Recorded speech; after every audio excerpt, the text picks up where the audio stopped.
इस वक्त की बड़ी खबर में आपका स्वागत है। चलिए बढ़ते हैं खबरों की ओर।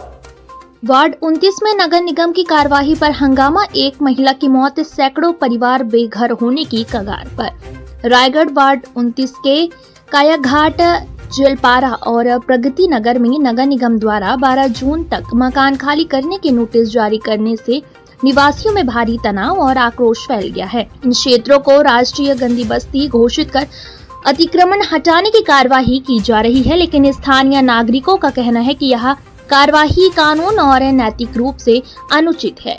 इस नोटिस के बाद दुखद घटनाक्रम में दुखनी बाई नामक वृद्ध महिला की दिल का दौरा पड़ने से मौत हो गई है। परिजनों का आरोप है कि नगर निगम ने नोटिस के कुछ ही मिनटों बाद उन्हें गहरा घातक लगा है और उन्होंने दम तोड़ दिया।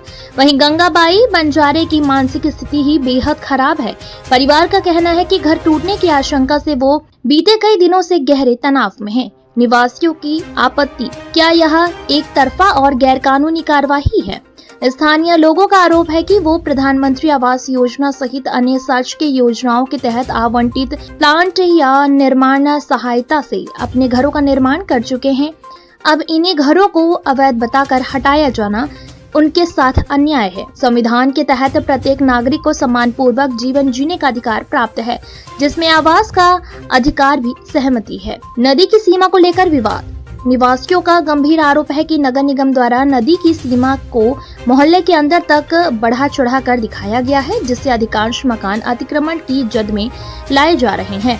जबकि जमीनी सच्चाई यह है कि यदि नदी के वास्तविक किनारे से कार्य किया जाए तो केवल कुछ ही घर प्रभावित होंगे। कानूनी विशेषज्ञों की राय, कानूनी विशेषज्ञों का कहना है कि यदि निवासियों ने किसी सरकारी योजना या वैध अनुमति के तहत मकान बनाए हैं तो बिना पुनर्वास या वैकल्पिक व्यवस्था के इस तरह की बेदखली नोटिस मानव अधिकारों और प्राकृतिक न्याय के सिद्धांतों का उल्लंघन है। सुप्रीम कोर्ट और विभिन्न हाई कोर्टों ने भी कई मामलों में स्पष्ट किया है कि यदि किसी बस्ती को हटाया जाता है तो पहले उचित पुनर्वास की व्यवस्था अनिवार्य है। स्थानीय जनप्रतिनिधियों और संगठनों की अपील, सामाजिक संगठनों और पार्षदों ने नगर निगम से इस नोटिस को तुरंत वापस लेने की मांग की है।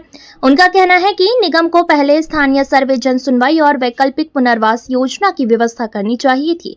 बिना सुनवाई और विकल्प के यह कार्यवाही सामाजिक असंवेदनशीलता और कानूनी लापरवाही का प्रतीक है। प्रशासन की चुप्पी और नागरिकों की चेतावनी, इस पूरे प्रकरण में अब तक नगर निगम की ओर से कोई आधिकारिक बयान नहीं आया है। वहीं प्रभावित नागरिकों ने चेतावनी दी है कि यदि उन्हें न्याय नहीं मिला तो वो आंदोलन करेंगे और मानव अधिकार आयोग और न्यायालय का दरवाजा खटखटाएंगे।